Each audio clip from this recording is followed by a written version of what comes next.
Hello guys, in this video I'll show you how you can fix black screen in Crimson Desert. So the first thing what you need to do here, you need to look on search display settings, and then you need to scroll down until you see your display resolution here, and you need to look for the numbers that is recommended. For me it's 1920 times 1080.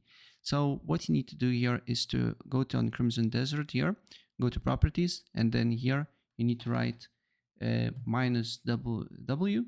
So minus W, and for me it's 1920, and then minus H, and then you need to write space times 1080, and then look if the problem persists after that. If the problem persists, try to write minus windowed and force to open Crimson Desert in windowed mode, and look if the problem persists or not.